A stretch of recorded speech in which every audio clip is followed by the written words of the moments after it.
Europe 1 Bonjour, le journal des sports, Raphaël Duchemin.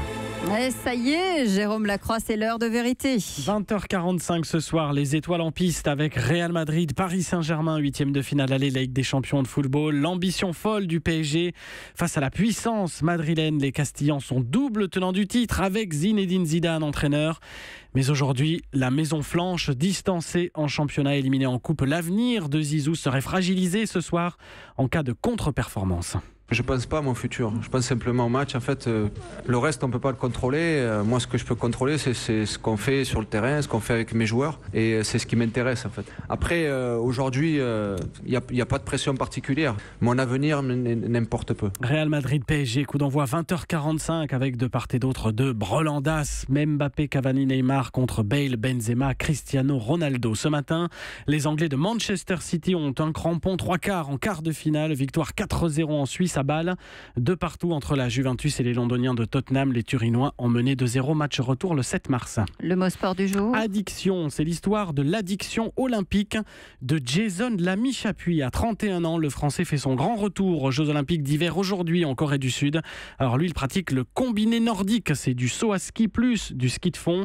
Médaillé d'or en 2010 à Vancouver, titre perdu 4 ans plus tard à Sochi. Il prend alors sa retraite sportive.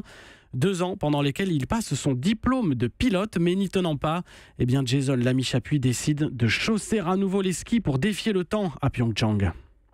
C'est une addiction, oui, c'est sûr que de vivre des émotions aussi extraordinaires, d'aller au jeu, c'est un rêve de gosse. Franchement, quand j'ai arrêté ma carrière en 2015, j'avais cette lassitude d'aller tous les jours à l'entraînement, se faire mal tous les jours. Ça, c'était difficile, de plus en plus difficile. Et puis, après 2 années de formation, je me suis dit, mais pourquoi je me plaignais, quoi ? C'est tellement bien de pouvoir faire du sport tous les jours, de pouvoir en faire son métier, quoi. Et début de l'épreuve de petit tremplin à 7h tout à l'heure. À noter cette nuit, le couple de patineurs artistiques Vanessa James, Morgan Cyprès, 6e du programme court.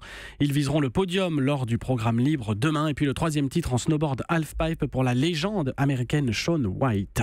L'histoire du jour. Sa quête débute ce soir. Le tennisman star Roger Federer rêve d'être à nouveau 6 ans après numéro 1 mondial, rang actuellement occupé par Rafael Nadal. Pour cela, le Suisse s'est inscrit au tournoi de Rotterdam aux Pays-Bas. S'il arrive en demi-finale, 3 matchs à gagner, dont le premier donc ce soir face au Belge Bemelmans, Federer aura glané suffisamment de points au classement mondial pour dépasser Nadal.